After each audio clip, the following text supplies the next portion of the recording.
আমাদের আজকের ভ্রমণ যাত্রা শুরু হলো ভোলা জেলার লালমোহন উপজেলা থেকে। আমরা লালমোহন থেকে রওনা করলাম লঞ্চ ঘাটের উদ্দেশ্যে। চলে আসলাম লঞ্চ ঘাটে, এখন লঞ্চে উঠবো। ঘাট টিকিট কেটে নিলাম। তো ঘাটে এসে লঞ্চের সামনে দাঁড়িয়ে কিছু দৃশ্য উপভোগ করলাম।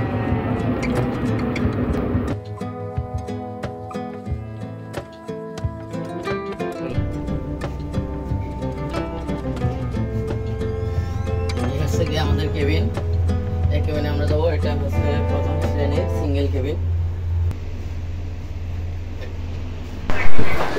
লঞ্চের মাস্টার ব্রিজের সামনে থেকে কিছু দৃশ্য, যা অন্যরকম একটা অনুভূতি।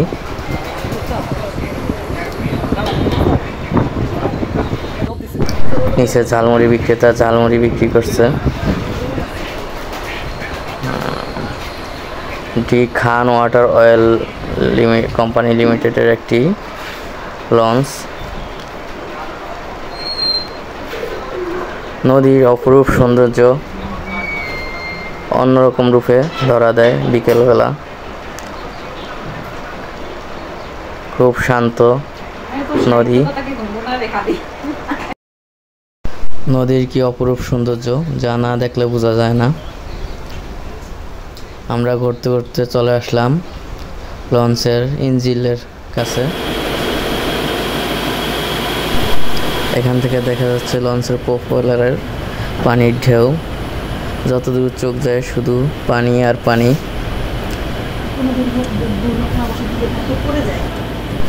এখানে রান্না করা হচ্ছে লঞ্চের যাত্রীদের জন্য খাবার।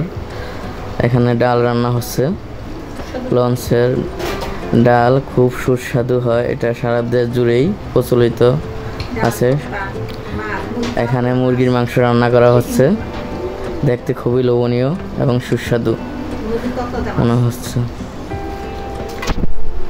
এখানে ক্যান্টিন, এখানে বসে যাত্রীরা খাওয়া দাওয়া করে। এই দেখতে পাচ্ছি ক্যান্টিনের একজন বয়। এটা হচ্ছে দ্বিতীয় শ্রেণীর যাত্রী, যথা ডিরেক্ট যাত্রীদের জন্য স্থান।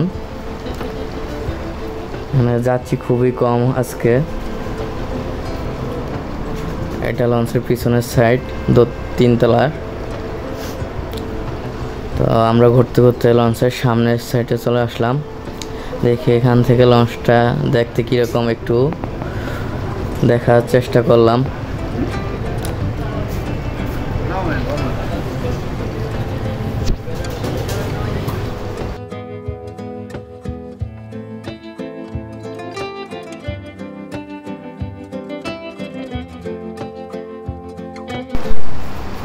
আমরা চলে আসলাম আরেকটি ঘাটে।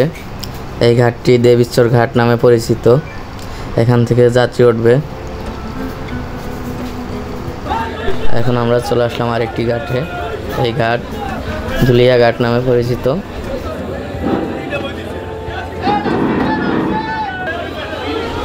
এখানে অনেক যাত্রী দেখা যাচ্ছে, যারা অনেকেই লঞ্চে উঠবে। এখান থেকে বাজারটাও রাতের অনেক সৌন্দর্যে অনেক সুন্দর দেখা যাচ্ছে। ঝালমুড়ি বিক্রেতা চানাচুর বিক্রি করছে। যাত্রী নেওয়া হয়ে গেছে, এখন লঞ্চ ছেড়ে দিবে। দড়ি খুলে ফেলা হচ্ছে, লঞ্চ ছেড়ে দিয়েছে। আমরা এখন ঢাকার উদ্দেশ্যে রওনা হয়ে গেলাম।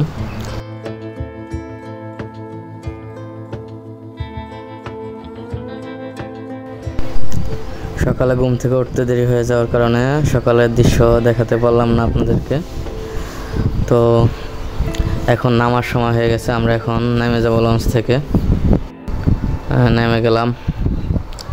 তো কেমন লেগেছে আমার লঞ্চ জার্নি সবাই কমেন্ট করে জানাবেন, এবং ভিডিও দেখার জন্য সবাইকে অনেক অনেক ধন্যবাদ। আজকের লঞ্চ জার্নি এই পর্যন্তই। তো দেখা হবে অন্য কোনো ভিডিওতে। আসসালামু আলাইকুম।